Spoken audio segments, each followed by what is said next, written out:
안녕하십니까. 지금 이제 그 뉴스 속보가 뜨는 게 서울중앙지검에서 권순일 전 대법관을 불러서 이제 그 소환 조사 중에 있다. 이런 속보가 뜨고 있습니다. 일단 이제 그 누가 수사를 하느냐? 누가? 바로 이제 그 이창수 서울중앙지검장하고요. 그 다음에 그 이승학, 많이 이야기했죠. 제가 승리할 때 이승학, 반부패 3부장입니다. 반부패 3부장. 여기서 이제 그 권순일을 불렀다.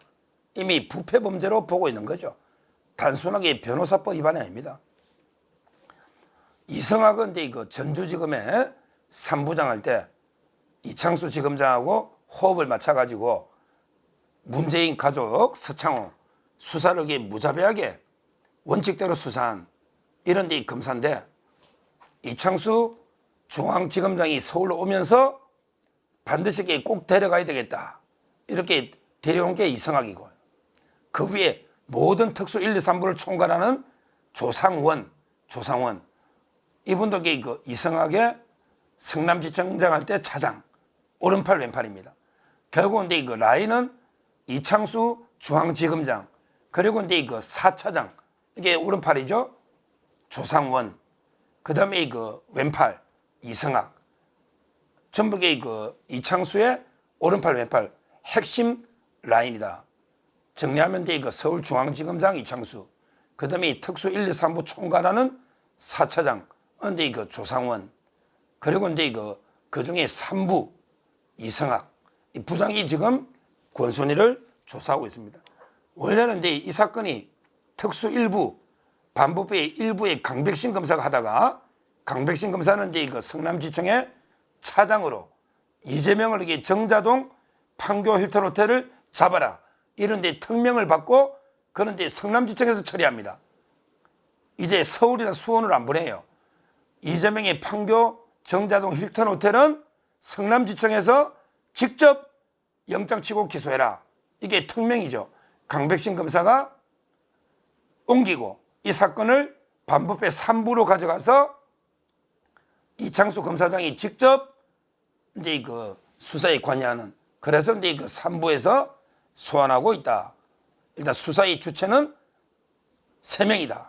이창수 지검장, 그리고 이제 그 4차장 조상원, 그리고 이제 그 반부패 3부장 이승학, 이렇게 그 정리하면 되겠습니다. 그러면 이제 그 조사받는 권순일이는 누구냐? 권순일이, 이걸 이제 먼저 보고 혐의를 보면요. 권순일은 이제 그 법조계에서 이제 별명은 이제 그 서초동 이발사다, 이런 별명이 있어요. 왜냐하면 이게 김만배가 계속 머리 깎으러 8번 들어갔다 해가지고 별명이 서초동 이발사. 이게 뭡니까 이거? 그리고 이제 또 어떤 사람은요, 김명수보다 더 나쁜 판사다, 이런 데 별명도 있어요. 김명수보다 더 나쁜 판사다. 왜냐하면 이게 그 비타업에 돈을 받고 이재명을 이게 봐줬기 때문에. 이런 데 별명을 가진 게 권순일인데, 권순일이가 이제 그 대법관을 하고 아마 이제 그 욕심이, 대법원장이 욕심이었겠죠. 그러니까 이제 그 김만배를 통해서 이재명 측하고 이제 딜을 했다. 이재명이를 살려주고, 그 다음에 김만배한테 50억 플러스 돈도 받고, 그 다음에 이재명이가 잘 되면 대법원장까지 이게 시켜주기로 하고 살려준 거죠. 이런 데 그 의혹을 받고 있는 겁니다. 지금요, 원래 이제 권순일이가 대법관하고 연세대학교 있잖아요. 연세대학교 로스쿨에 석좌 교수 갔다가 이번에 그 법무법인 YK 대표 변호사로 갔어요. 법무법인 YK 상당히 큰 법인이거든요. 여기 그 대표 변호사로 들어갔어요. 6월 달에. 제 아는 분들이 대법원 사건을 권순일한테 맡긴 거예요. 그래서 제가 이게 빨리 계약해야겠라. 무슨 게 권순일이 곧 사법 처리되는데 무슨 사건을 맡기냐. 이래가 이게 취소한 사건도 하나 있습니다. 제가 취소시킨 거예요. 실제 그 지금 법무법인 YK에 대표 변호사로 가 있는 연세대학 교수하다가 이런 분이 권순일인데, 권순일은 이제 2011년 때부터 김만배하고는 호영호재, 김만배하고 형님 동생하는 2011년 대법관부터 그 정도로 김만배하고 유착된 이런 자가 권순일이다. 이렇게 그리고 권순일이 직계 가장 챙기는 고등학교 후배가 유창훈이다. 유창훈. 이재명 영장 기간 유창훈이다. 이러면 뭐 대충 설명이 될 겁니다. 다시 정리하면 이제 그 권순일이는 대법관인데 나오고 나서 이제 그 화천대유에 고문을 하면서 그리고 이제 그 연세대학교 개군 석자 교수하다가 지금은 이제 법무법인 YK 대표 변호사로 갔다. 별명은 이제 그 서초동 이발사 또는 김명수보다 더 나쁜 판사 이런 이제 그 별명이다. 그 다음에 그 이재명 영장을 기각한 유창훈 판사의 멘토다. 이렇게 보면 되겠습니다. 자, 그러면 이제 그 세 번째 수사를 누가 하냐? 그 다음에 이 권순일이 누구냐? 세 번째 가장 중요한 거는 혐의잖아요. 혐의. 지금은 이제 권순일이가 고발된 게 두 개입니다. 두 개예요. 하나는 이제 그 변호사법 위반이죠. 변호사 등록을 안 하고 화천대유에 고문하면서 사건을 자문해 준 거. 이게 녹취록까지 넣었잖아요. 옛날에 녹취록까지. 그래서 이제 그 크게 보면 변호사법 위반은 딱 떨어지는 게 하나 있고요. 그 다음에 그 사후 수뢰죄입니다. 이게 중요한 거죠. 바로 이재명의 재판 거래를 해주고 퇴임하자마자 김만배한테 돈을 받은 사후 수뢰. 요거는 이제 그 사전에 부정한 청탁을 받아야 되는 거예요. 사전에 부정한 청탁을 받고 잘못한 다음에 사후에 나중에 돈을 받는 거죠. 그러니까 보통 돈을 받고 부정한 행위를 하는데 이 거꾸로 된 거죠. 거꾸로. 이게 바로 사후수뢰. 이게 중점적으로 캐는 겁니다. 그 변호사법은요. 변호사법은 이제 이미 녹취가 나와가지고 그때 왜 그 송전탑 있잖아요. 송전탑을 지하로 지중화 소송을 있었거든요. 이 소송을 자문해 준 게 녹취가 나와버렸어요. 그거 보면 이게 권순일이가 뭐라 했냐면 야 내가 자문해 준 거 비밀로 해야 돼. 다른데 외부로 알려지면 안 된다. 이 녹음까지 놓은 거예요. 녹취록이. 그러니까 이제 화천대유 직원들이 다 이게 정언을 바꿔가지고 이제 권순일이가 자문하고 돈을 받아갔다. 그러면 이게 딱 떨어지는 변호사법 위반이잖아. 등록이 안 됐다니까. 왜? 교수니까 연대. 변호사법도 이게 크죠. 변호사법. 이것만 해도 이게 뭐 집행유예 이상은 충분히 놓을 수 있는. 근데 이 변호사법은 일단은 이제 경찰이 수사권이 있는 거예요. 검찰에서는 원래 이제 그 뇌물 같은 거는 수사하지만 변호사법은 이게 경찰이 하는 거예요. 그래서 경찰에서 먼저 본회가 수사를 하다가 검찰로 와가지고 이제 반부패 3부에서 합친 거예요. 변호사법은 경찰에서 올라온 거고 이거하고 검찰이 원래 하던 사후수뢰 뇌물죄하고 두 개 합쳐가지고 반부패 3부에서 동시에 오늘 지금 현재 조사 중에 있다. 이렇게 보면 돼요. 자, 그럼 변호사법은 이게 딱 떨어지니까 그러면 이게 그 사후수뢰 뇌물이 중요하잖아요. 지금 이제 뇌물의 핵심은요.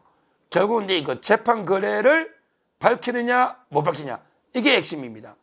왜 그러냐면 이게 권순일이가 나와서 이게 돈을 받은 거는 분명하잖아요.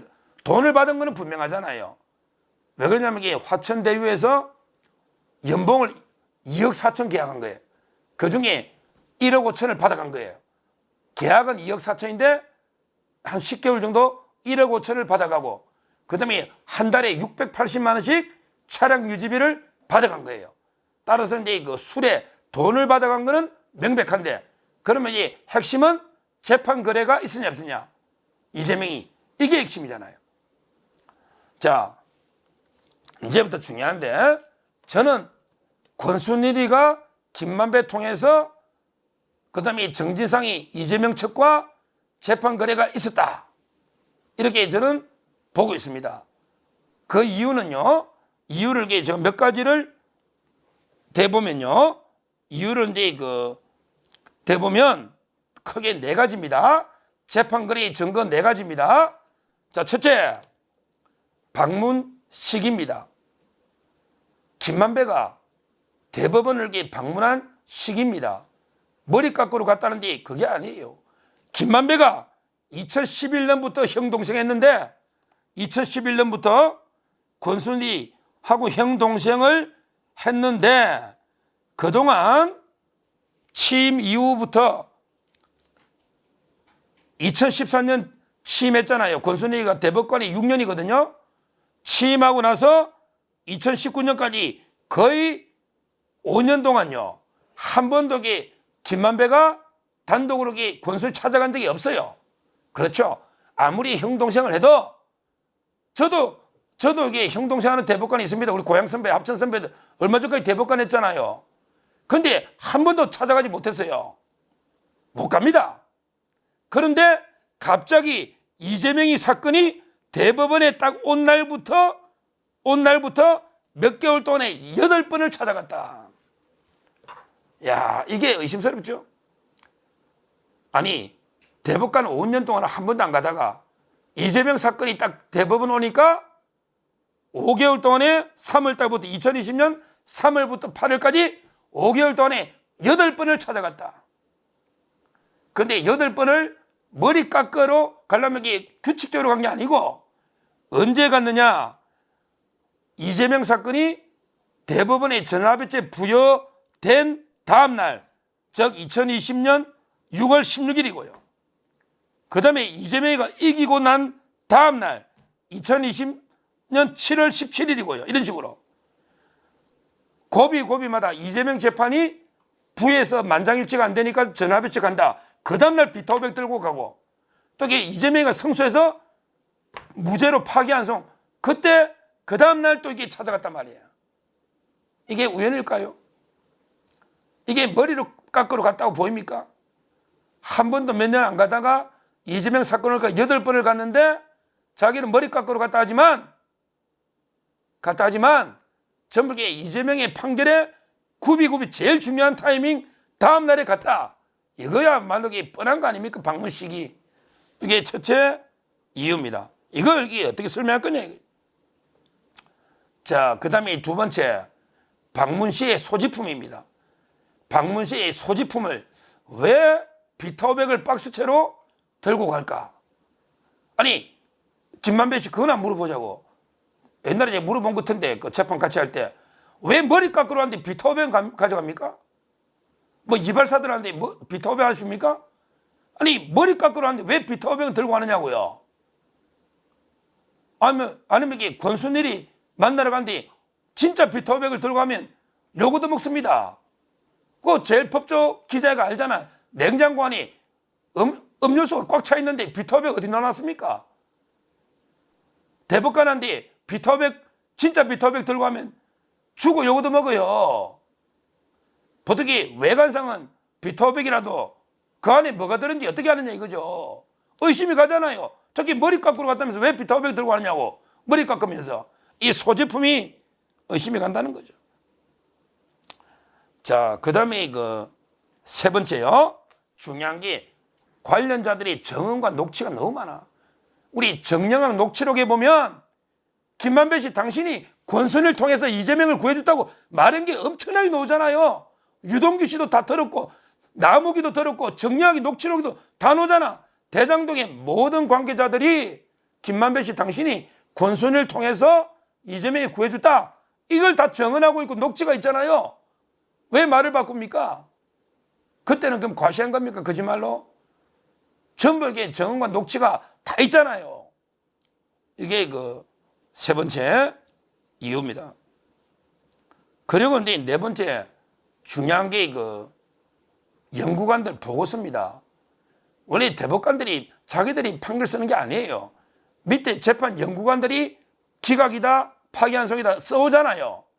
그때 권순일, 그때 연구관들이 만장일치로 이재명 사건은 기각해야 된다, 볼 게 없다. 왜? 너무나 명백한 허위사실이니까 만장일치로 한쪽 의견서만 써온 거예요. 이걸 권순일이가 말도 안 되는 회개한 궤변으로 야 반대쪽에 파기환송도 써봐라 무죄로 이래가 자기가 논리까지 만들어줘가지고 왜? 아니 토론할 때 급하게 물으면 순간적으로 이게 잘못 허위사실 할 수 있지 않냐. 말도 안 되는 궤변으로 반대에게 써오라고. 이게 직권남용입니다. 권순일. 이게 연구관들 다 질문이 놓지 않습니까? 지금 검찰에서 수사를 하는데 참 재밌는 게 제가 판사들한테 들은 이야기입니다. 뭐냐면 이게 권순일 이름 가지고 뇌물 이라면 영장을 아예 안 해준대. 그래서 어쩔 수 없이 권순일 변호사법 이래가 영장을 다 받은 거예요. 4개월 전에 권순일 사무실하고 다 압수했잖아요. 근데 거기에 변호사법 위반만 돼 있거든. 왜? 뇌물이 들어가면 판사들도 같은 편인지 전벽에 뭐 비타오백 하나씩 같이 나눠 먹는지 영장을 발부를 안 해주는 거예요. 압수수색 영장을. 그러니까 검찰이 수사는 힘들잖아요. 그래서 일단 이게 변호사법 위반으로 압수수색을 했고 지금 수사는 뇌물로 이게 수사를 하고 있는데 지금 제가 보기에 4가지 들었잖아. 방문 시기 8번. 그 다음에 방문 시 소지품 비타오백. 그 다음에 수많은 정언과 녹취. 그리고 이제 연구관들 그때 그 보고서 그 보고서를 압수수색하려니까 안 해준다니까 지금. 판사가 영장을 안 내주는 거예요. 근데 다 이게 이미 한쪽에 보고서만 써온 걸 권순일이가 이게 반대쪽도 써라고 압력연 거는 다 이미 검찰이 확보를 했습니다. 확보를. 그때요. 솔직히 그때 정지상이하고 김만배가 다 이게 재판 거래할 때요. 유동근에게 뭣도 모르고 김만배하고 계속 싸울 때인데 그래가 정지상한테 혼났잖아요. 왜? 김만배가 힘이 셌거든요. 이재명이 목줄을 쥐고 있었잖아요. 근데 이거는 저는 법조인이 알잖아요. 우리가 대법원에 상고하면요. 이 사건이 어디 있는지 깜깜이 도저히 안 알려줍니다. 주심 대법관이 누군지도 미리 안 알려줍니다. 왜? 로비한다고. 나중에 끝에 알려줍니다. 근데요.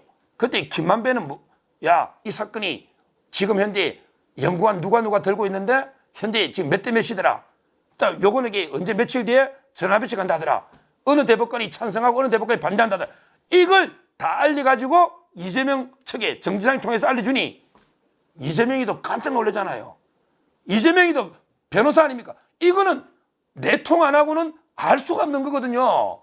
이걸 김만배가 권순일을 통해서 모든 기밀을 다 아니까 이재명이가 권순일 앞에 권순일하고 있으니까 김만배한테 꼼짝을 못 하잖아. 그러니까 대장도 해달란다 다 해준 거예요. 이렇게 된 겁니다. 그게 다 나옵니다. 녹취록이나 정언에. 따라서 저는 이 사건은 진짜 우리 역사상 가장 추악한 사법거래고 그때 당연히 이재명이가 기각되면 그냥 그때 날아갔죠. 날아가면 아무런 정치도 못할 텐데 그때 김만배한테 천문학적 1조 이상 이익을 몰아주고 그 다음에 김만배는 권순일을 통해서 로비해가지고 이재명을 살려주고 그러고 나서 권순일한테 준 돈이 50억만 있겠냐고. 원래 이게 터지지 않았으면 계속 죽겠지. 연봉이 2억 4천이에요. 2억 4천. 평균 수명하면 20년이면 50억이 넘어요. 그리고 이게 비타오백으로 미리 갖다 준 거는 또 얼마나 있겠냐고요. 얼마나. 이거야말로 가장 우리 추악한 어떻게 대법원 나오자마자 돈을 2억 4천을 등록도 안 하고 받는 게 말이 됩니까? 말도 안 되잖아요. 진짜 추악한 거래입니다. 이번에 이창수 검사장, 조상원 차장검사, 그 다음에 이성학 부장검사 제대로 뭉쳤으니 확실하게 좀 50억 클럽 다 뿌리 뽑는 이런 철저한 수사를 해달라. 그래서 그 전에 이렇게 철저하게 이원석 총장, 송경호 검사 못했잖아요. 이제 철저하게 이번에 권순일을 반드시 사법 처리해야 된다. 그래야만 우리 사법부 완전히 신뢰가 지금 땅에 떨어져 있잖아요. 국민들이. 그나마 조금이라도 신뢰를 회복하는 길이다. 이렇게 말씀을 드립니다. 감사합니다.